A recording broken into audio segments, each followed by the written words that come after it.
पुरुषं महान्तं आदित्यवर्णं तमसोपरास्तात् तमेव विदित्वा मतिमृत्युमेति नान्यः पन्था विद्यते जनाय।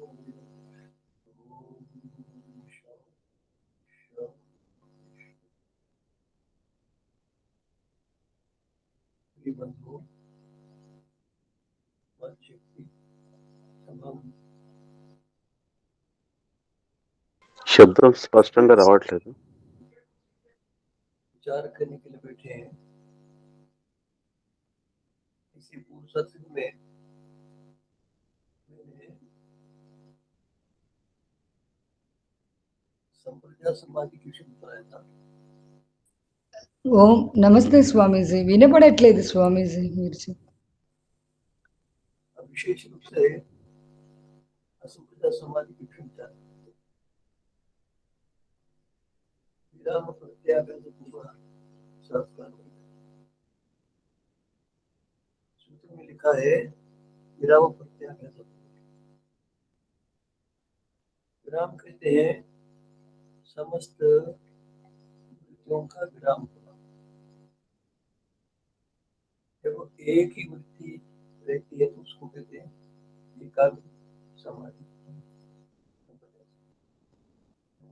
जब योगी స్పష్టంగా వినపడట్లేదు స్వామిజీ, స్పష్టంగా రావట్లేదు శబ్దం.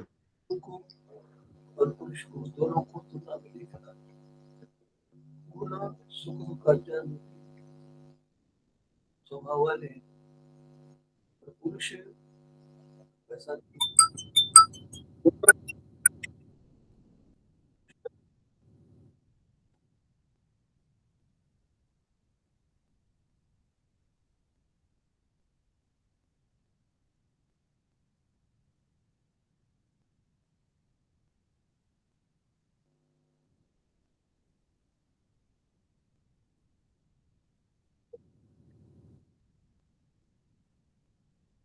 वैराग्य को करता हुआ देखता देखता देखता उसका ख्याल करता जाता है। समय संस्कारशील बनने उससे भिन्न समाधि होती है, उसको संस्कारशील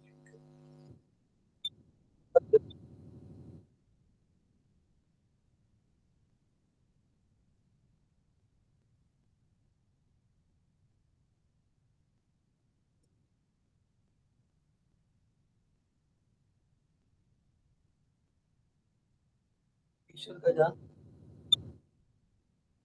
స్వామీజీ కొంచెం వినపడట్లేదు స్వామీజీ. परमेश्वर का साक्षात असंप्रज्ञा समाधि में उसका स्पष्ट ज्ञान तो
ओम ओम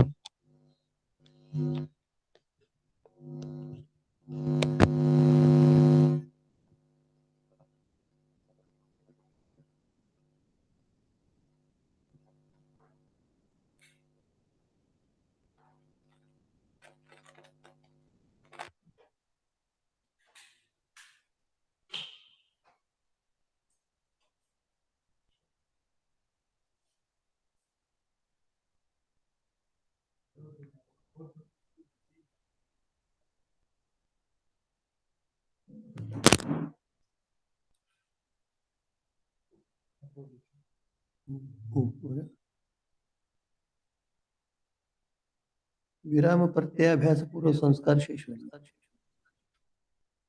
अब तक वितर्क विचार आनंद अस्मिता अनुगत संप्रजास का संप्रजात समाधि का ज्ञान कराकर अब असंप्रजात समाधि का ज्ञान करा।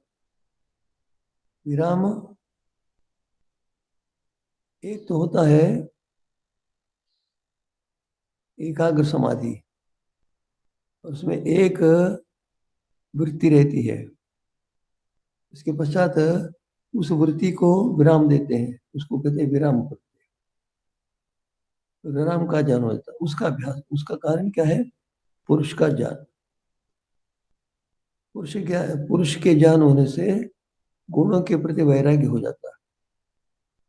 जब गुणों को पुरुष को दोनों को देखता है तो गुण तो चल है, क्षणिक है, सत्व रजस तमस, सत्व रजस तमस, सुख दुख अज्ञान, सुख दुख अज्ञान, ये होता रहता है, चल है, नित्य नहीं है। पुरुष एक समान रहता है, नित्य होता है। और गुण सुख दुख अज्ञान, सुख दुख अज्ञान, पुरुष में ऐसा नहीं है। तो पुरुष के प्रति रुचि बढ़ने से और गुणों के प्रति रुचि कम हो जाती है, उसके प्रति अरुचि हो जाती है, आकर्षण समाप्त हो जाता है, उसको कहते हैं विराम प्रत्याभ्यास पूरा। इस प्रकार निरंतर अभ्यास करते जाने से वो असंप्रजात समाधि होती है, उसमें संस्कार शेष रहता है। जब मनुष्य व्युत्थान स्थिति में, लौकिक स्थिति में रहता है तो उसके संस्कार पड़ते हैं, वे व्युत्थान संस्कार है। जब योगी एकाग्र करता है चित्त को, संप्रजात समाधि में रहता है, उसके संस्कार पड़ जाते हैं, वो समाधि संस्कार कहे जाते हैं, अर्थात संप्रजात समाधि के संस्कार, संप्रजात समाधि के संस्कार। अब दूसरा तीसरा, अब जब एक अग्रभाग अर्थात एकाग्रता को समाप्त करके प्रत्येक का निरोध करके परमेश्वर में निमग्न हो जाता है तो उसको कहते हैं संस्कार शेष। अर्थात ये समाधि के, असंप्रजात समाधि के संस्कार होते हैं। जितनी देर तक असंप्रजात समाधि में रहता है योगी, उसके संस्कार उतने होते हैं। और यदि असंप्रजात समाधि को छोड़कर संप्रजात समाधि में आता है तो असंप्रजाति के संस्कार दब जाते हैं और संप्रजात समाधि के संस्कार उभर आते हैं। और उसको छोड़कर जब लौकिक व्यवहार में रहता है तो उस अवस्था में व्युत्थान संस्कार दिखते हैं, व्युत्थान संस्कार होते हैं, और समाधि संस्कार, असंप्रजात समाधि संस्कार दोनों छिपे। तो जिस समय जो करता है उसी प्रकार के संस्कार है। तो निरोध समाधि में रहता है तो निरोध समाधि का प्रभाव ये होता है कि व्युत्थान संस्कार समाप्त हो जाते हैं या मंद पड़ जाते हैं, संप्रजात समाधि के संस्कार रहते हैं। अर्थात संप्रजाति के संस्कार, संप्रजात समाधि के संस्कार, व्युत्थान संस्कार क्रमशः क्षीण होने लग जाते हैं। क्षीण होते होते होते होते बहुत काल पर्यंत रहते हैं, फिर समाप्त हो जाते हैं। उस अवस्था में वो संस्कार शेष नहीं रहता, संस्कार समाप्त हो जाते। उस अवस्था में उसको मुक्तात्मा कहते हैं, जीवन मुक्त हो जाता। तो जब असंप्रजात समाधि लगाता है उस अवस्था में व्युत्थान के संस्कार और एकाग्रता के संस्कार बने रहते, छिपे रहते। और जब तक असंप्रजात समाधि में रहता तब तक ये संस्कार क्रमश शिथिल होते। तो कहते हैं कि वो संप्रजात समाधि से भिन्न नहीं है। सर्ववृत्ति प्रत्यस्थ में समस्त वृत्तियों को रोकने पर बात ये देखना चाहिए। सामान्य रूप से हम ये कहते हैं कि वृत्तियों के निरोध होने पर नहीं कहना चाहिए, वृत्तियों के निरोध करने पर वृत्तियां स्वयं निरुद्ध नहीं हो जाती, वृत्तियां स्वयं एकाग्र नहीं होती, वृत्तियां स्वयं उत्थान की स्थिति में नहीं रहती, मनुष्य चलायमान करता है। अधिकतर इसी के अधिकार में, कभी कभी परवश होता है गुणावस्था में, किसी और अवस्था में, किंतु इन स्थितियों को बनाने वाला जीवात्मा स्वयं है। तो वित्थान के संस्कारों को जब रोक देता है, वित्थान संस्कारों को रुक जाने पर, ऐसा नहीं, वित्थान संस्कारों को जब रोक देता है, समाधि संस्कार, एकाग्रता के संस्कार को रोक देता है और परमेश्वर का ज्ञान होता है,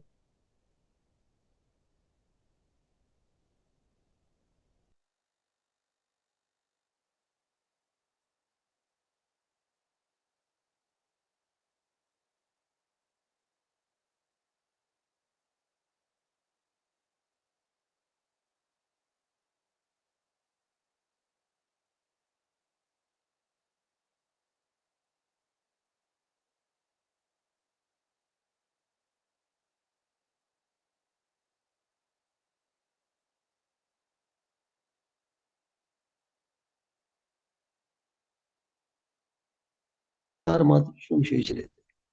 ये संस्कार निरंतर की स्थिति के परिपक्व होते रहने से वो संस्कार शिथिल हो जाते हैं, नष्ट हो जाते हैं। निरोध चित्त से समाधि, चित्त की असंप्रज्ञात समाधि, तस्य पर वैराग्य उपाय। उसका उपाय क्या है, साधन क्या है, पर वैराग्य, अर्थात पुरुष के स्वरूप के ज्ञान होने से गुणों का ज्ञान अरुचिकर हो जाता है, शिथिल हो जाते हैं। परवैराग्य, उसका उपाय क्या है, परवैराग्य, अर्थात गुणों के प्रति आकर्षण का न होना, गुणों के प्रति रुचि का न होना, और पुरुष के स्वरूप को ज्ञान करने की प्रवृत्ति का न अधिक होना, अर्थात उस अवस्था में गुणों के प्रति वैराग्य हो जाता है। गुणों के प्रति वैराग्य हो जाने से पुरुष के प्रति, पुरुष का ज्ञान अधिक हो जाता है, पुरुष के प्रति आकर्षण होता है। सावलंबनो ही अभ्यास तस्य साधना न कर।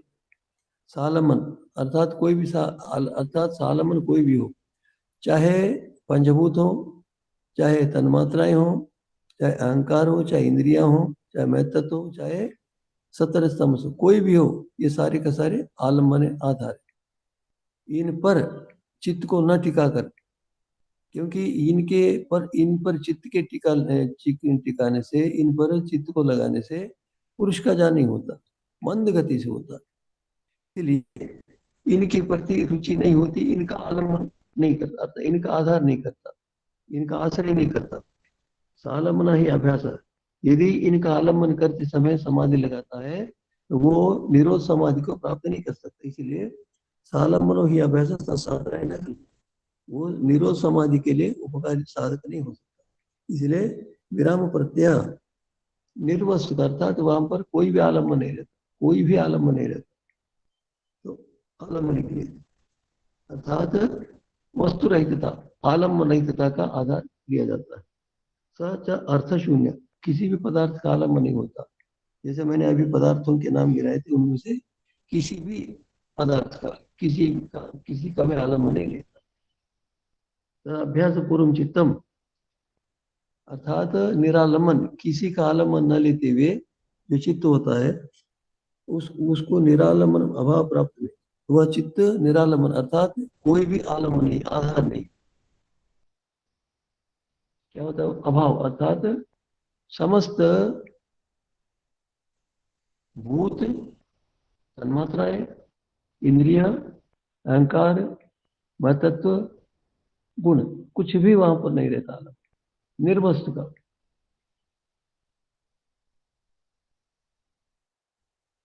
अभ्यास गुरु चित्तम निरालंबनम अभाव प्राप्त, उनका अभाव होता है। भवती तीयश निर्बीज समाधि, ये निर्बीज समाधि असंभव।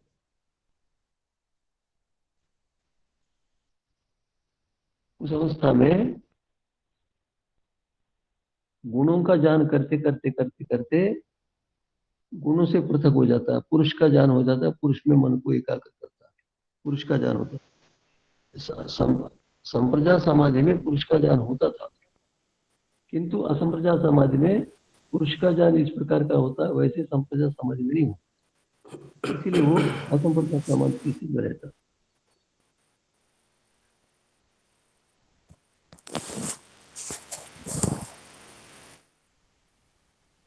संस्कार शेष का अर्थ होता है,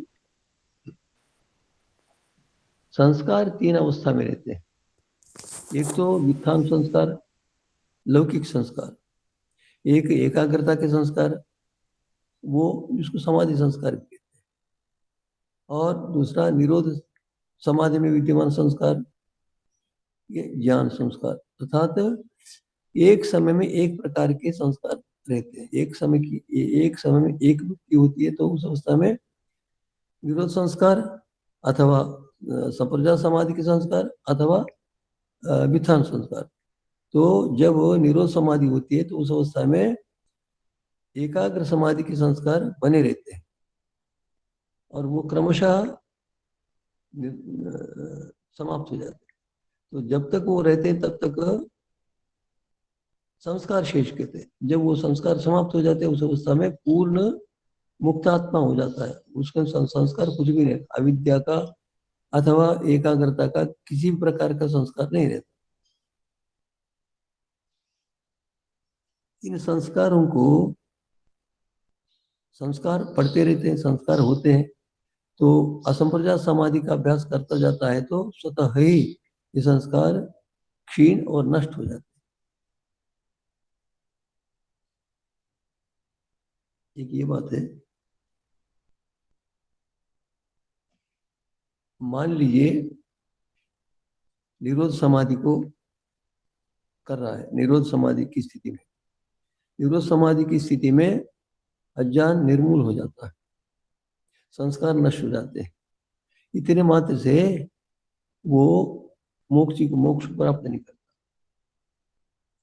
निरंतर उसका अभ्यास करते करते करते वो सारे के सारे संस्कार, एकाग्रता के संस्कार, वित्थान के संस्कार, तकदीर बीज को प्राप्त। अर्थात जैसे कि हम चेने को भूमि में डाल देते, पानी देते, खा देते तो अंकुर निकलता, पौधा बन जाता है।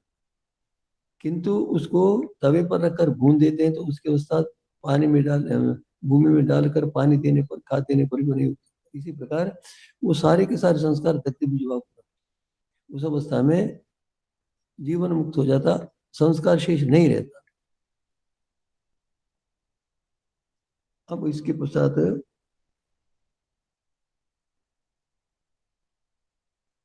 दूसरा है, अब इसके पश्चात कहते हैं समाधि के दो भेद होते हैं, योगी के दो भेद होते हैं। सकल वयम द्विविधा उपाय प्रत्यय भव प्रत्यय। उपाय प्रत्यय और भव प्रत्यय नाम के दो प्रकार के योगी होते हैं। तत्र उपाय प्रत्यय योगी नाम होते। उपाय प्रत्यय योगियों का होता है। भव प्रत्यय को कहते हैं भव प्रत्यय विधेय प्रकृति। भव प्रत्यय, भव कहते हैं जन्मना, शरीर या जगत, संसार। भव का जो कारण है वो भव प्रत्यय है। हम ये देखते हैं संसार में दो प्रकार के मनुष्य होते हैं। एक तो जन्म से सामान्य स्थिति में रहते हैं, दूसरे जन्म से भिन्न प्रकार के होते हैं। उनमें बहुत सारे व्यक्ति देखे जाते हैं। महर्षि दयानंद जी को मृत्यु को देखकर, जड़ को देखकर ये शिव नहीं है ऐसा जानने से ज्ञान हुआ। निरंतर फिर वहां से चले गए, निरंतर इन पर चिंतन चलता रहा। ये शरीर नाशवान है, संसार नाशवान है, इस प्रकार का ज्ञान होता रहा। तो उस प्रकार उस समय वो स्थिति होती है, उसको भव प्रत्यय कहते हैं। तो ये जन्म से होती है, जन्म से ऐसी स्थिति हो जाती है, जन्म से ज्ञान होता है। स्वामी सत्यपति को ऐसे ही हुआ था। भारत पाकिस्तान का विभाजन हुआ, यहाँ के मुसलमानों को मारकर यहाँ से पाकिस्तान भेजते रहे, तो पाकिस्तान में भी देना हमारे लोगों को मार मार कर यहाँ भेजते रहे। तो ये हुआ कि क्या मैं भी मरूंगा, क्या मुझे भी मरना पड़ेगा, ऐसा ज्ञान हुआ। ये वैसे नहीं हुआ। पूर्व जन्म में संचित संस्कारों के कारण से, उनके उद्बुद्ध होने से बहुत प्रयत्न करके बहुत ऊंची स्थिति प्राप्त करते हैं, और मोक्ष को प्राप्त करने से शरीरपात हो जाता है। शरीर वृद्धावस्था को प्राप्त होता है, शरीरपात हो जाता है। तो उस अवस्था में उनको जो ज्ञान होता है ना, वो है पूर्व जन्म के संस्कारों से उद्बुद्ध। स्वामी सत्यपति का इसी हुआ, बहुत हो। एक होता है बुद्ध हुआ है, और बुद्ध को भी हुआ, क्या हुआ उनको, ये दुखमय बहुल है शरीर, संसार दुखमय दुखमय, किंतु उनको आत्मा का, परमात्मा का ज्ञान नहीं हुआ। आत्मा को कहते हैं अनेक पदार्थों की मिलने से बने हुए पदार्थ। जैसे बैलगाड़ी होती है, उसके बहुत सारे अवयव होते हैं। बैलगाड़ी किसको कहते हैं? एक एक लकड़ी को लेने से किसी को बैलगाड़ी नहीं कहते, सबके समूह को बैलगाड़ी कहते हैं। इसी प्रकार शरीर में ये सारे के सारे बने हुए, इसीलिए ये अलग अलग हो जाते, कुछ भी नहीं। ये उनको आत्मा का ज्ञान नहीं था। अब उनके शिष्यों ने ऐसे मान लिया। कहने का अभिप्राय कि उनको यथार्थ ज्ञान नहीं हुआ, और जो पूर्व जन्म के संस्कारों के कारण से स्थिति को प्राप्त करते हैं, उनमें स्वामी सत्यपत जी हैं, महर्षि दयानंद सरस्वती, ये सारे के सारे पिछले जन्म के योगाभ्यास जनित संपत्ति के कारण से सीधा समाधि स्थिति को प्राप्त होगी। इसको कहते हैं भाव प्रत्यय। इसमें दो प्रकार के होते हैं, एक तो विदेह होते, एक प्रकृति होते हैं। विदेह कहते हैं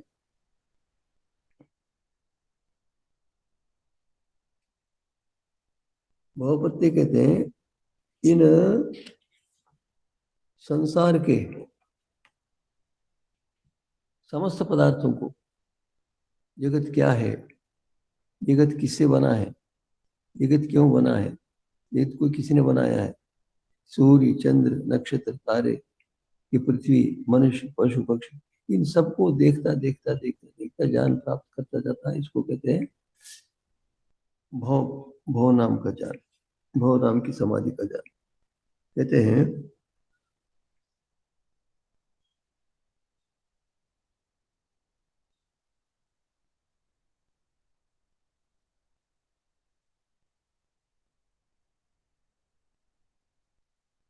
उनको जन्म से ही ये जो समाधि की प्राप्ति होती है, उसके कारण है, तीन कारण स्वामी जी ने लिखा है कि एक तो पूर्व जन्म में योगाभ्यास करते रहे, और फिर उन्होंने स्वाध्याय किया, वेदादि शास्त्रों का स्वाध्याय किया, और यम नियमों का पालन किया, अभ्यास किया, सत्पुरुषों का सत्संग किया। इस प्रकार से प्रयत्न करने पर उसको वो सिद्धि मिल जाती है, और शरीरपात के समय मोक्ष की स्थिति प्राप्त नहीं होती, इसीलिए शरीर छूट जाता है। उसके पश्चात अगले जन्म में उसी प्रकार का सामर्थ्य मिल जाता है। उसको कहते हैं भाव प्रत्यय के। उनमें भी दो प्रकार के विभाग है, एक तो विदेह नाम के, एक प्रतिजल नाम के, दो प्रकार के। विदेह जो होता है, जो विदेह का अर्थ ईश्वर को शरीर इंद्रियां और सृष्टि अन्य पदार्थ समस्त पदार्थों का कर्ता मानकर, शरीर है, इंद्रियां हैं, संसार के समस्त पदार्थ हैं, उनका कर्ता ईश्वर है।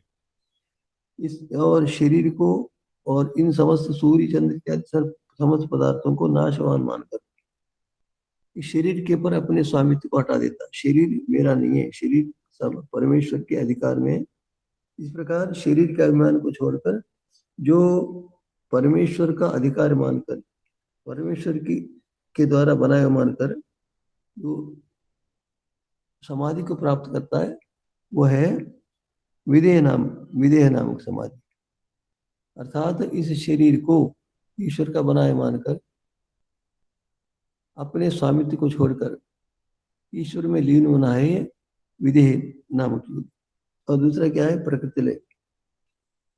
प्रकृति लय क्या है कि तन्मात्रा, अहंकार, महातत्व, मूल प्रकृति, इनके स्वरूप को देखता हुआ उसी में तल्लीन होकर उनके दोषों को देखता, उनके दोषों को देखकर परमात्मा की उपासना करता है, इन पदार्थों को परमात्मा मानकर इनकी उपासना नहीं करता, अभी तो ये परमात्मा का अधीन है, इन सबका स्वामी परमात्मा ऐसा मानकर जो समाधि को प्राप्त करता है उसको कहते हैं प्रकृति लय योगी।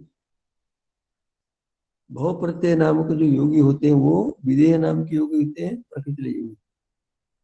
विधेय नाम का योगी होता है इस शरीर को अपना नाम न जानकर, ईश्वर का बनाया जानकर ईश्वर में लीन होना विदेह योगी है।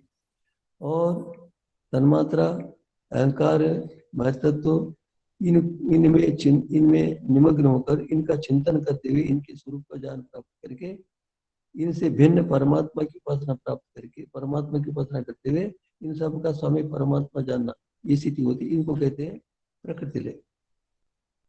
ये यथार्थ स्थिति है। इसका ज्ञान मैंने जहां तक देखा शास्त्रों का ज्ञान, उनमें किसी में ज्ञान ऐसा नहीं। स्वामी सत्यपति ने इसका प्रतिपादन किया और यथार्थ है और युक्ति संगत है, तर्क संगत है, परस्पर अविरुद्ध है। तो ये जो ज्ञान है ये कई वर्षों से, सहस्रों वर्षों से लुप्त था। मैंने जितने योग दर्शन के भाष्य देखे, भाष्यकार देखे, उनमें से सभी ने एक ही प्रकार से इसको माना। इसका मूल कहां से चला मैं नहीं जानता, किंतु इस समय वर्तमान व्यास भाष्य में वाचस्पति मिश्र सबसे पुराना, वाचस्पति मिश्र विद्वानों दर्शनों के 6 दर्शन के बहुत बड़े विद्वान, उन्होंने इस पर भाष्य किया, बहुत गहराई से भाष्य किया, पांडित्यपूर्ण अर्थात अत्यंत गहराई में जाने का इनका सामर्थ्य था। अत्यंत गहराई में व्यास भाष्य का उन्होंने भाष्य किया, व्यास भाष्य उसे स्पष्ट हो जाता है। इसके पश्चात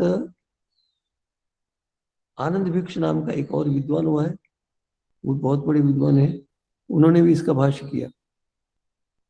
इस प्रकार हम देखते हैं लगभग सभी ने इन्हीं का अनुकरण किया, वाचस्पति मिश्र का अथवा आनंद भिक्ष का, विज्ञान भिक्ष का अनुसार, और इन सारे के सारे उन्होंने एक प्रकार से ऐसा भाष्य किया जिस भाष्य के विषय में कोई इसके प्रतिकूल भाष्य करने वाला नहीं दिखा हो। क्या है, कहते हैं उन्होंने क्या लिखा है, विधेय वाचस्पति मिश्र आदि ने क्या लिखा है, विधेय का अर्थ शरीर पात के पश्चात शरीर रहित होकर, अर्थात विधेय का अर्थ होता है शरीर पात हो जाता, शरीर नष्ट हो जाता। शरीर के नष्ट होने के पश्चात क्या होता है, इंद्रियों को अपना आत्मा मानने वाले योग, वो क्या मानते हैं, इंद्रियों को आत्मा, अर्थात इंद्रियों को आत्मा मानना ज्ञान नहीं है। इंद्रियों को इंद्रिय मानना, आत्मा को आत्मा मानना ज्ञान है। लेकिन क्या करते हैं, इंद्रियों को आत्मा मानते हैं, इंद्रियों को आत्मा मानकर 10 मनवंतर अर्थात 14 मनवंतरों का एक ब्रह्म दिन होता है, 14 मनवंतरों का ब्रह्मरात्रि होती है। कहते 10 मनवंतर पर्यंत भूतों को आत्मा माने वो होते, अर्थात शरीर पात के पश्चात उन्हीं में रहते। और भूतों को आत्मा मानने वाला जो पंचभूत है, इनको आत्मा मानने वाला शरीर पात के पश्चात 100 मनवंतर पर रहते, उनको उसी में रहकर वो समाधिस्थ होते हैं, अर्थात शरीर नहीं रहता, इन्हीं में रहते, और उसके पश्चात समाधि में रहते, क्योंकि बिना शरीर के कभी समाधि। स्वामी जी ने कहा कि शरीर के बिना समाधि नहीं होती। और जब भूतों को, इंद्रियों को आत्मा मानकर ये उसमें लगे रहे बिना शरीर के, एक तो शरीर न रहने पर शरीर के बिना समाधि नहीं होती, एक बात। दूसरी बात है कि संप्रज्ञात समाधि में भी इनके तत्व को जान लेता है, इनके स्वरूप को जान लेता है, इनसे जीवात्मा को पृथक जान लेता है। तो इनको, इंद्रियों को और भूतों को आत्मा मानने वाला जानी कैसे हुआ। इंद्रियों को इंद्रिय जानना, भूतों को भूत जानना, आत्मा को आत्मा जानना, तब तो जान है। अब शरीर पात के पश्चात ये भूतों को आत्मा मानता है और इंद्रियों को आत्मा मानता है और समाधि लगाता है। तो ये ऐसी बातें हैं, इन पर विचार कभी किसी ने नहीं किया। स्वामी सत्यपति जी साक्षात योगी थे। उन्होंने बहुत वर्षों तक चिंतन किया, बहुत वर्षों तक साक्षात्कार करके अर्थात निर्द्वंद होकर इतना स्पष्ट ज्ञान हो, उसके पश्चात इन्होंने इसका प्रतिकार किया। लंबी चौड़ी बातें उन्होंने नहीं की, संक्षेप कह दी कि ये इस प्रकार का मत है, ये ठीक नहीं। उसमें कारण मतलब एक तो शरीर के बने रहते हुए ही समाधि, शरीर ना हो तो समाधि नहीं होती, एक बात। और इससे पहले के जितने भी आचार्य हुए, व्यासकार हुए, वो तो माननीय थे, किंतु इस विषय में उनका जो ज्ञान था वो स्पष्ट सत्य नहीं था। अर्थात शरीर के न रहने पर ही समाधि मान ली उन्होंने, ये निराधार कल्पना किसी शास्त्र में नहीं। अर्थात कहीं किसी भी शास्त्र में शरीर के न रहने पर समाधि होती है ऐसा नहीं। इन्होंने शरीर के न रहने पर भी समाधि मान ली।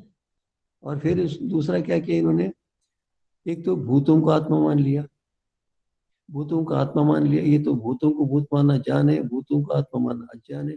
अज्ञान में ये निमग्न रहे, ये समाधि कैसी, ये ज्ञान कैसे। इसी प्रकार इंद्रियों को आत्मा मान लिया, इंद्रियों को आत्मा मानना, आत्मा को इंद्रिय मानना, ये अज्ञान है। आत्मा पृथक है, इंद्रियां पृथक है। इंद्रियों को इंद्रिय मानना, आत्मा को आत्मा मानना, जानना, यह है ज्ञान।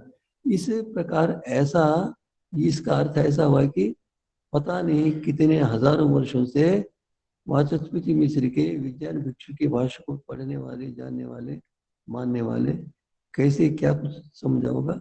वास्तव में उन्होंने वाचस्पति मिश्र की बात को, वाचस्पति मिश्र के मंतव्य को, विज्ञान भिक्षु के मंतव्य को यथार्थ मानकर जो उन्होंने प्रयत्न किया होगा, उनका सारा का सारा ज्ञान अज्ञान से। लाखों ने, करोड़ों मनुष्य हजारों वर्षों से इन बातों को इसी प्रकार मानते हैं। जहां तक भाषणों को मैंने देखा, उन भाषणों में एक भी ऐसा भाषण नहीं था जिन्होंने ये कहा हो कि ये मिथ्या है। स्वामी सत्यपति ने हेतुपूर्वक, ज्ञानपूर्वक, तर्कपूर्वक इसको सिद्ध करके बतलाया ये नहीं।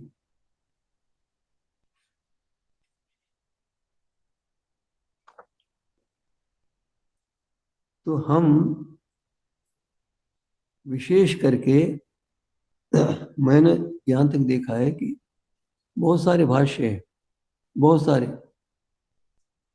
ऋषि दयानंद के अनुयायियों में से बहुत सारे लोगों ने भाष्य किए। उनमें से मुझे ऐसा किसी का भाष्य नहीं दिखा जैसे स्वामी सत्यपति जी ने इन सूत्रों का अर्थ लगाकर युक्तिपूर्वक, तर्कपूर्वक अर्थ किया हो। स्वामी सत्यपति जी साक्षात इनका साक्षात्कार किया, स्वयं साक्षात्कार के वर्षों तक साधना की, सत्यासत्य का परीक्षण किया, वर्षों तक परीक्षण किया, पूर्ण निश्चय रहित होने पर मुझे नया अर्थ, अर्थात जो हजारों वर्षों से ये अर्थ आविष्कार करके स्वामी सत्यपति ने, ये स्वामी सत्यपति यथार्थ। तो शरीर के बिना 10 मनवंतर और 100 मनवंतर, पता नहीं क्या शरीर के बिना समाधि होते हैं, और भूतों को आत्मा मानते हैं और इंद्रियों को आत्मा मानते हैं। तो ये आश्चर्य की बात है कि ये सारे के सारे जो ऐसा मानने वाले थे, इसको सत्य मानने वाले थे, सारे के सारे ज्ञान से रहित थे। उन्होंने उनकी बातों को सत्य मानकर स्वीकार कर लिया। इसे अतिरिक्त स्वयं साक्षात करके परीक्षण करने का सामर्थ्य नहीं था। उन्होंने सारे के सारे मिथ्या ज्ञान को अपनाया। मिथ्या ज्ञान को अपनाने के पश्चात समाधि का तो प्रश्न ही नहीं उठता, अगला ज्ञान तो हो ही नहीं सकता। इस प्रकार एक प्रकार से वर्षों से ये अंध परंपरा चली आ रही थी, ये अज्ञान था। स्वामी जी ने इसका समाधान कर दिया, यथार्थ है स्वामी जी का। इसीलिए विशेष करके स्वामी जी के भाष्य को पढ़ना चाहिए। स्वामी जी ने जो भाष्य किया है, अन्य सभी लोगों ने, लगभग सभी लोगों ने अपने पांडित्य के बल से सूत्रों का अर्थ किया, व्यास भाष्य कर दिया। किंतु साक्षात समाधि होकर योगाभ्यास करने वाले और ये असंप्रचार समाधि को प्राप्त करने वाले कोई हुआ हो, ऐसा नहीं होता। यदि होता तो ऐसा ही स्वामी सत्यपति जैसा अर्थ किया, नहीं किया। इस प्रकार स्वामी सत्यपति ने बहुत सारे विषयों का समाधान कर दिया। मैं तो ऐसा ही प्रस्ताव रखता हूँ कि स्वामी सत्यव्रत जी के भाष्य को सबको पढ़ना चाहिए, और इन इतने इससे पूर्व जितनी भाष्य है उन सबको पढ़ने हो तो पढ़ना हो तो पढ़ो, पढ़कर परीक्षण करो। स्वामी सत्यव्रत जी का अर्थ और अन्यों का अर्थ कहाँ तक तर्क संगत, न्याय संगत और सत्य पर आश्रित है, परीक्षण करके दें। तो हम सब, मैं तो अपना मानता हूँ स्वामी सत्यव्रत जी के कारण से अनेक भ्रांतियों से मैं बच गया हूँ, और स्वामी सत्यव्रत जी के यथार्थ भाष्य से लाखों मनुष्यों के अज्ञान दूर हुआ, और वो यथार्थ ज्ञान को प्राप्त कर। और ये तो शब्द ज्ञान है। शब्द ज्ञान के पश्चात हम इस स्थिति को प्राप्त करेंगे, तब हमको पता चलेगा। ये तो शब्द ज्ञान आवश्यक है। शब्द ज्ञान से हम यथार्थ ज्ञान से के समान नहीं हो सकते। हम शब्द ज्ञान के आधार पर साधना करेंगे, ये लाभ होगा कि हम निर्भ्रांत होकर साधना करेंगे, हमारी साधना व्यर्थ नहीं जाएगी, हमारी साधना सार्थक होगी। इस प्रकार हम सत्य ज्ञान को प्राप्त कर सकते हैं और मोक्ष तक चल सकते हैं।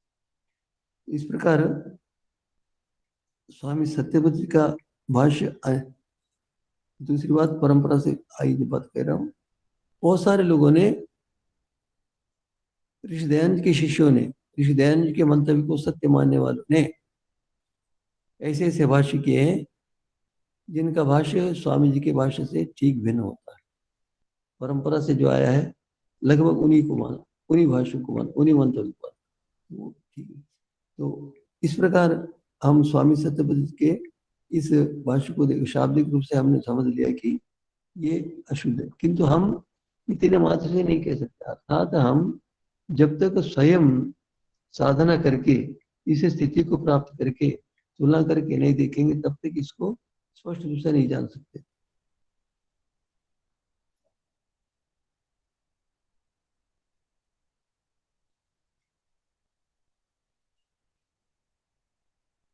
स्वामी सत्यव्रत ने अनेक प्रमाणों से, वेद के प्रमाणों से इसको असत्य सिद्ध कर दिया। इसको चाहे तो कुछ पढ़ लेना। तो कहते हैं,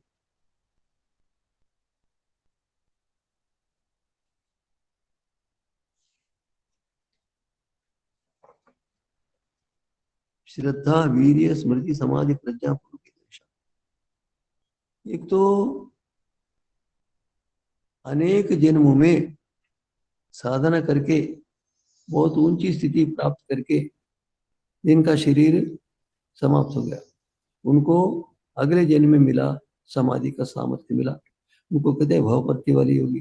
दूसरे प्रकार के योगी होते हैं, वो प्रयत्न पूर्वक आरंभ की स्थिति में, जैसे कि दूसरे पाद में साधन बतलाए, उनके अनुसार अभ्यास करते करते करते करते इस समाधि तक पहुंच जाते। अब उनके विषय में कहते हैं श्रद्धा वीर्य स्मृति समाधि प्रज्ञा पूर्वक कहते हैं कि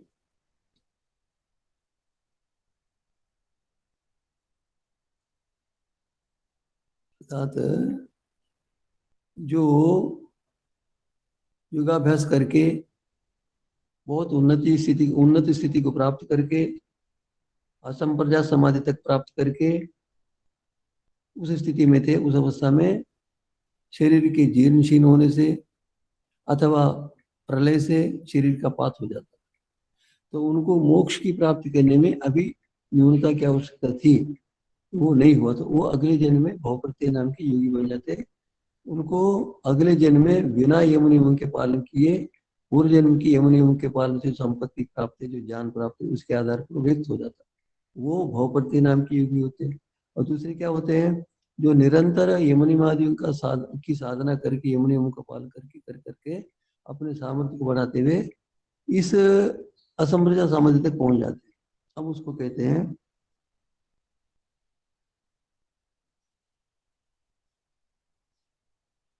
उपाय प्रत्यय योगी नाम होती, श्रद्धा चेतसा संप्रदाय। उपाय प्रत्यय नामक ये साधन योगियों के होते, अर्थात अन्य योगी जो भव प्रत्यय से भिन्न प्रकार के योगी होते हैं, वो उपाय प्रत्यय वाले करें। अर्थात श्रद्धा क्या है, उनके साधन क्या है, श्रद्धा वीर्य स्मृति समाधि प्रज्ञा। इस प्रकार इस क्रम से वो योगाभ्यास करे, उन्नति को प्राप्त करे। क्या कहते हैं? श्रद्धा कहते हैं। श्रद्धा, श्रद्धा चेता संप्रदाय, अर्थात श्रद्धा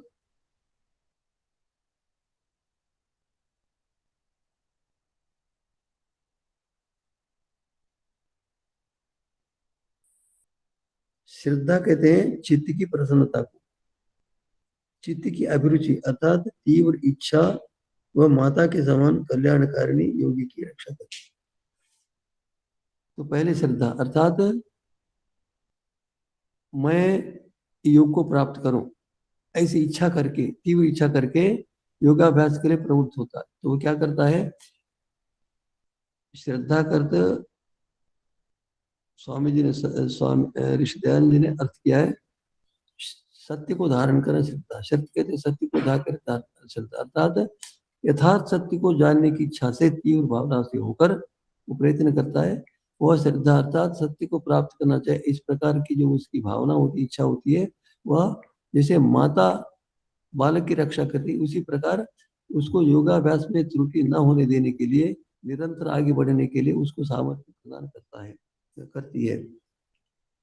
साई जननी एवं कल्याणी योगिनम पद, वो श्रद्धा है सत्य को धारण करने की जो भावना है, वो इच्छा है, तीव्र इच्छा, अभिलाषा है, वो यथार्थ इच्छा, तीव्र इच्छा होने से वो योगाभ्यास करता है। वो तीव्र इच्छा या श्रद्धा उसको निर्भ्रांत होकर योगाभ्यास करने में सहायक होता है। तसे ही श्रद्धादानस्य विवेकात्मनो वीर्यम, कहते हैं वो जब तीव्र इच्छा, सत्य इच्छा, यथार्थ इच्छा को लेकर प्रयत्न करता है, प्रयत्न करते करते क्या होता है उसको विवेकार्थ, विवेक दर्शन विवेकार्थन वीर्यम, विवेक की इच्छा करने वाला, मैं विवेक को प्राप्त करूं अर्थात जड़ को चेतन को पृथक पृथक देखूं, ऐसी इच्छा वाला होकर प्रयत्न करता है, उसका एक सामर्थ्य उत्पन्न होता है। अर्थात समस्त पदार्थों को पृथक पृथक पृथक जानने का सामर्थ्य उत्पन्न हो जाता है। सामर्थ्य अर्थात जानने के लिए प्रयत्न करने में सामर्थ्य होता है, वो सामर्थ्य उत्पन्न होता। समझाते वीर समर्थते, जब उसमें सामर्थ्य उत्पन्न होता है तो जितनी साधना करता है उतनी साधना की स्मृति बनी रहती, साधना के संस्कार बने रहते। साधना के संस्कार बनने से वो जितना भी, मान लीजिए एक व्यक्ति एक पाठ याद करता फिर भूल जाता है, तो भूलने पर फिर इस बात को सुनने पर उसको फिर याद होता है। इसी प्रकार वो सामर्थ्य उत्पन्न करने वाला योगी अभ्यास करता है, उसके पश्चात क्या होता है कि जो ज्ञान के संस्कार उत्पन्न होते हैं, विवेक के संस्कार उत्पन्न होते हैं, वो फिर स्मृति सामने आ जाती, एकदम आ जाती। जैसे पटरी पर उतरी गाड़ी फिर से ऊपर आ जाती, इसी प्रकार वो फिर उसी स्थिति में आ जाता, उस स्मृति उत्पन्न हो जाती। स्मृति उपस्थाने से चित्तम अनाकुल, जब उसको उस सामर्थ्य होगा, अब तक जो अभ्यास किया उसने श्रद्धा से, वीर से प्राप्त सामर्थ्य किया है, वह उसका क्या होता है, उसमें स्मृति उपस्थाने चित्तम अनाकुलम समाधीयते, कहते हैं कि उस प्रकार जो अभी अभ्यास किया था उसने पहले, उस अभ्यास के बल से वह चित्त को एकाग्र करने में समर्थ, अनाकुल अर्थात चित्त को चंचल न करता हुआ, चित्त के चंचल न होने ऐसा, अर्थात चित्त के चंचल न होने पर ऐसा नहीं, चित्त को चंचल न करता हुआ वो देर तक बैठा रह सकता है, उसको कहते हैं चित्तम अनाकुलम, अर्थात चंचलता से रहित होकर, अर्थात वो इतना सामर्थ्य वाला हो जाता है कि चंचल, अर्थात चित्त को चंचल नहीं बना। समाधि थी उस अवस्था में चंचल, अर्थात चित्त को चंचल न बनाता हुआ चित्त को एकाग्र करके समाधि को प्राप्त करता है, एकाग्र समाधि को प्राप्त करता है। एकाग्र समाधि के परिपक्व करने के बाद फिर इसके पश्चात असंभव समाधि प्राप्त करता है। समाहित चित्त से प्रज्ञा विवेक कहते हैं, वो जब एकाग्र करके बैठ जाता है तो उसको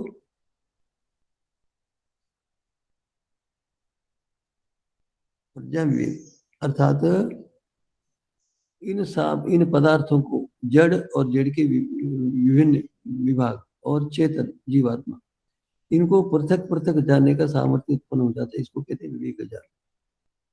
ये ना यथार्थम वस्तु जाना, जिसके कारण से वो एकाग्र समाधि होकर पूर्ण रूप से समस्त जड़ पदार्थों को, पंचभूतों को, तन्मात्राओं को, उसके पश्चात इंद्रियों को, अहंकार को, महतत्व को, सत्वर समझ को यथार्थ रूप से वो जान लेता प्रत्यक्ष, उन सबसे भिन्न जीवात्मा को जान लेता। तदभ्यासात तद विषयाच वैराग्यात असंप्रजात, अर्थात इस प्रकार उसको जड़ के विभागों को, जड़ को और चेतन अपने स्वरूप को यथावत जानता। उसके पश्चात वो जितने भी जड़ पदार्थ हैं, जैसे कि इससे पहले बतलाया अपने कि वो सत्वर सम से बने, वो स्थिर नहीं रहते। जीवात्मा सत्वर सम से बना नहीं है और स्थिर है, एक समान है, सुख दुख अज्ञान नहीं है। इस प्रकार उसको दोनों का ज्ञान होने से वो परवैराग्य उत्पन्न होता है। परवैराग्य उत्पन्न होने से वो समाधि को प्राप्त करता है, असंप्रदाय समाधि को प्राप्त करता है। इस प्रकार एक तो भाव प्रत्यय योगी है, एक तो उपाय प्रत्यय योगी, अर्थात प्रयत्न करके इस जन्म में साधना करके वो असंप्रदाय समाधि तक प्राप्त योगी होते हैं। वो वैसे तो देखा जाए तो कोई भी व्यक्ति कई कई प्रकार से, मनुष्य जन्मने के पश्चात उसके माता पिता, उसका वातावरण उसको किस प्रकार का मिला, ये भी कारण होता है। मान लेते हैं दो व्यक्ति हैं, जुड़ गए हैं, बालक बड़े हो गए, उन सबको सब समान स्थिति प्राप्त हो तो अपना पूर्व जन्म का संस्कार होता है, पूर्व जन्म के अनुसार वर्तमान जन्म के उनसे लाभ होता है। तो मनुष्य को पूर्व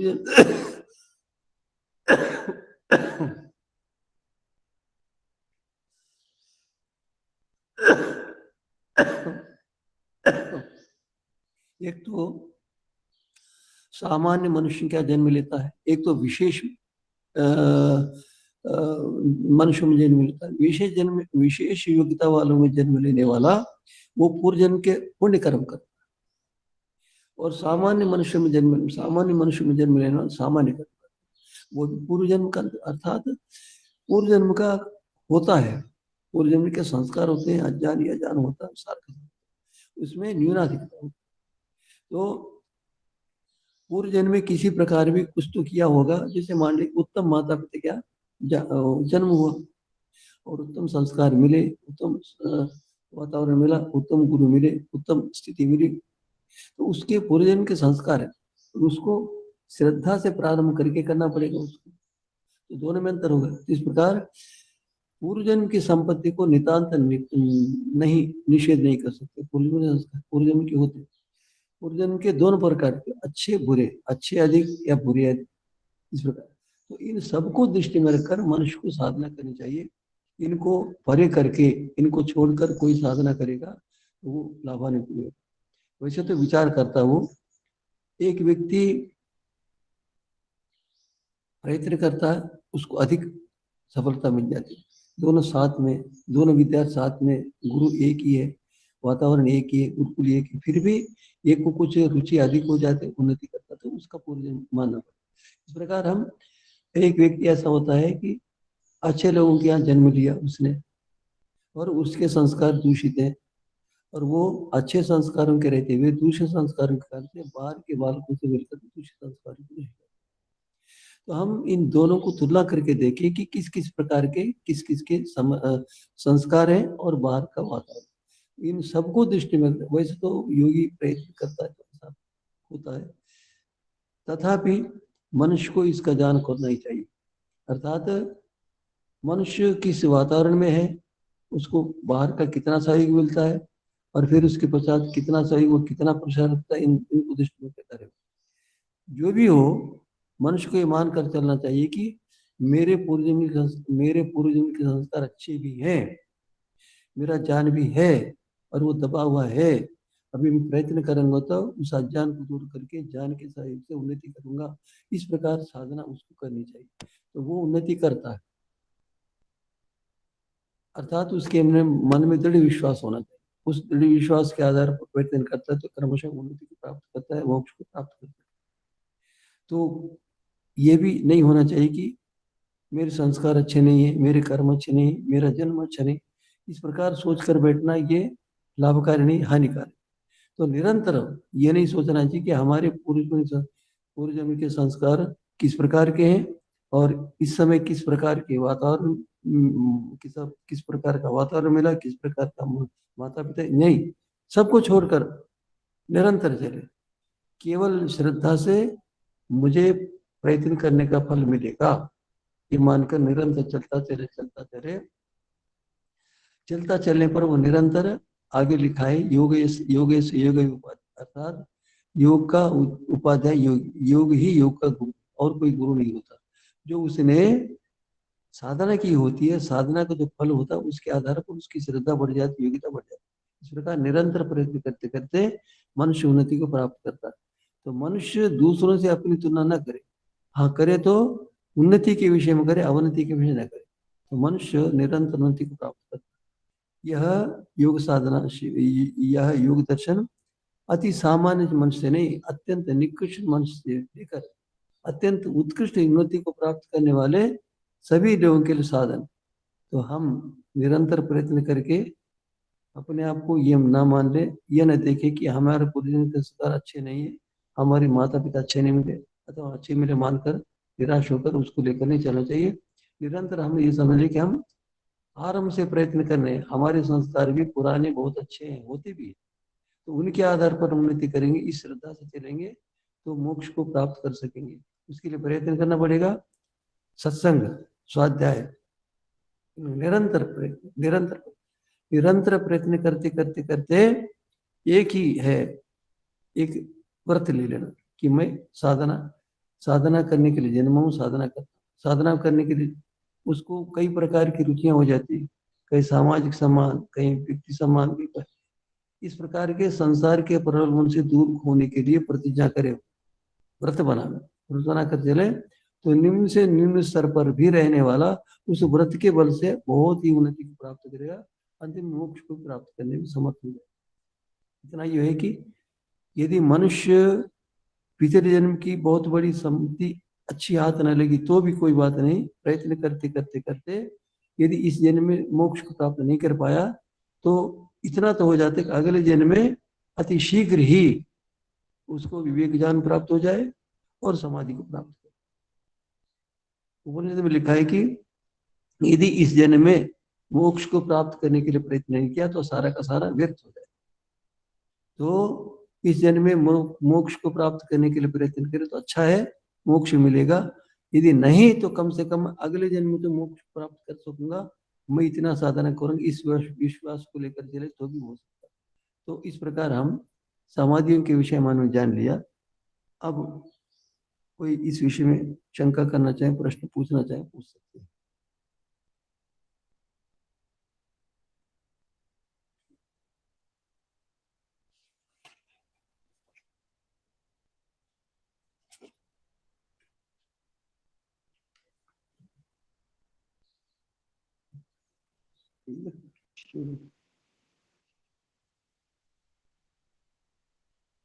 हाँ जी, कोई प्रश्न? स्वामी जी नमस्ते। स्वामी जी शुभम చెప్పండి స్వామీజీ సంస్కార శేష్ అంటే ఇక్కడేంటి స్మృతి వృత్తి వల్ల సంస్కారాలు ఏర్పడతాయి అండ్ స్మృతి వృత్తి సంస్కారాలకి ఇక్కడ సంస్కార శేషానికి ఏంటి స్వామి? అంటే ఇప్పుడు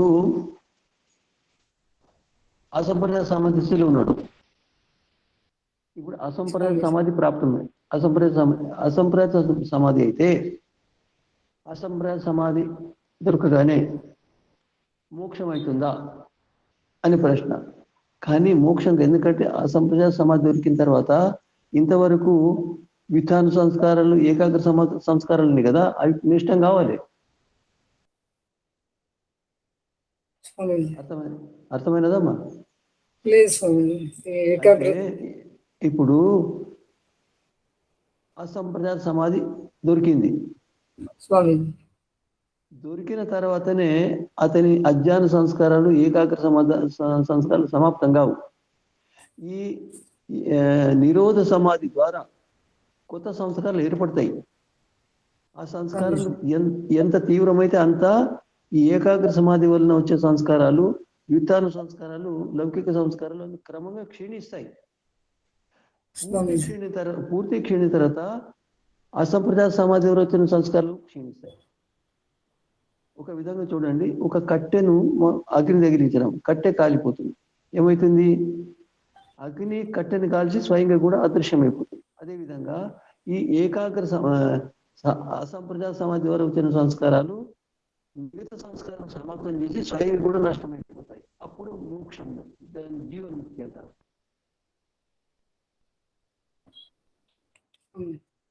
చెప్పండి. స్మృతి వృత్తిలో ఏర్పడే సంస్కారాలని మనము ఎలా చేయొచ్చు స్వామీజీ, వాటి సంస్కారాలు ఏర్పడకుండా? అంటే మొట్టమొదలు ఏకాగ్ర సమాధి, ఆ తర్వాత నిరోధ సమాధి. నిరోధ సమాధి ద్వారా క్రమంగా నిరోధ సమాధిని మనం పెంచితే ఎంతెంత పెంచితే అంతంత ఈ సంస్కారం నష్టమైపోతాయి. అప్పుడు ఏ స్మృతి, ఆ స్మృతి ఉండదు, అజ్ఞాన స్మృతి ఉండదు.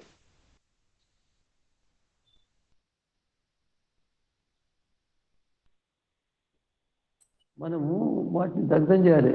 వివేక జ్ఞానం సంపాదించిన తర్వాత మరి ఈశ్వరుని ఉపాసిస్తూ ఆ సంస్కారాలను నాశనం చేయగలుగుతాం.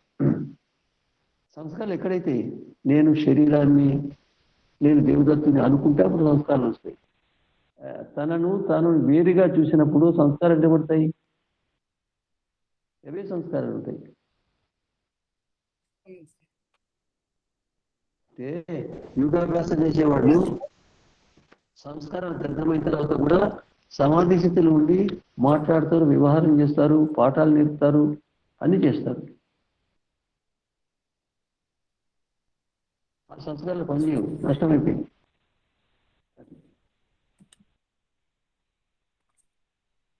ఇక్కడ దీంట్లో భూతోంకో ఆత్మ మాన్నే వాలే కా సౌ మన్వంతర్ పర్యాంత సమాధి మే రహనా నహీ హై స్వామిజీ. ఇక్కడ భూతం అంటే ఏంది? అంటే పంచభూతాలలో నిమగ్నమైన వ్యక్తి పంచభూతాలను ఆత్మగా భావించి సమాధిస్తుడైతాననుకుంటే అతనికి అది కాదు. ఎందుకంటే శరీరపాతం తర్వాత సమాధి కావడం లేదు. ఆ తర్వాత ఆ భూతాలను ఆత్మ అనుకొని సమాధి చేయడం కాదు. కానీ అట్లా కాదు. అంటే యథార్థం ఏంటంటే వాచస్పతి మిశ్ర వాళ్ళందరూ ఏమనంటే శరీరపాతం తర్వాత భూతాలను ఆత్మ అనుకొని ఉపాసించే వ్యక్తి అతనికి ఇన్ని మన్వంతరాల వరకు బంధనం ఉంటుంది, శరీరం లేకుండా ఉంటుంది. అవి అది కాదు. అంటే భూతాలను యథార్థమైన విషయం అంటే ఈ భూతాలు భగవంతుతో రచించబడ్డాయి. జడ పదార్థాలను తెలుసుకునే వ్యక్తి భూతాలుగా భావించి వాటిని రచించే పరమాత్మను ఉపాసిస్తారు. అట్లా ఇక్కడ భూతాలని అంటే ప్రకృతిని ఆరాధించడం అనేది తీసుకోవచ్చు స్వామి. భూతాలంటే ప్రకృతి విరమ.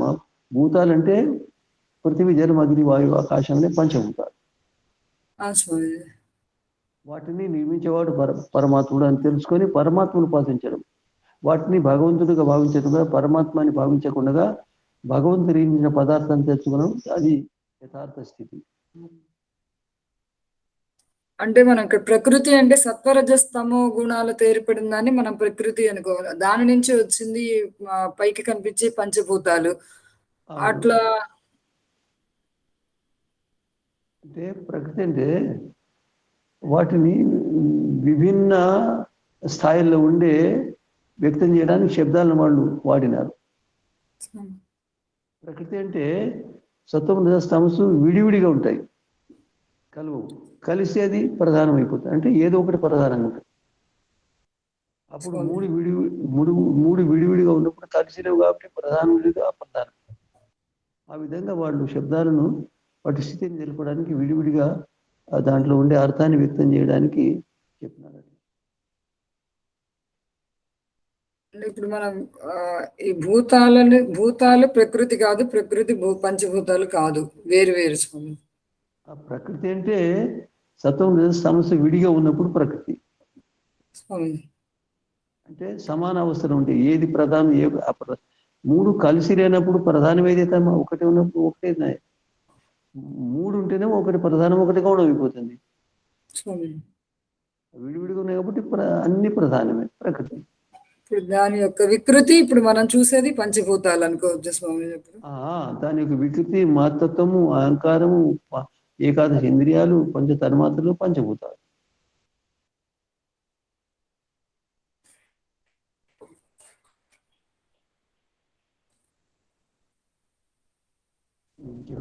అడగండి. స్వామీజీ ధన్యవాదాలు స్వామీజీ. మళ్ళీ అడుగుతాను చూసి.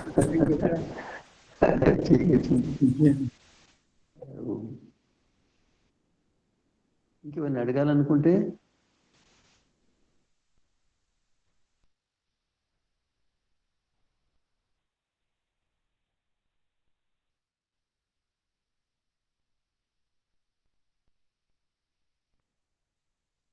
ఇప్పుడు సమాప్తం చేస్తామా?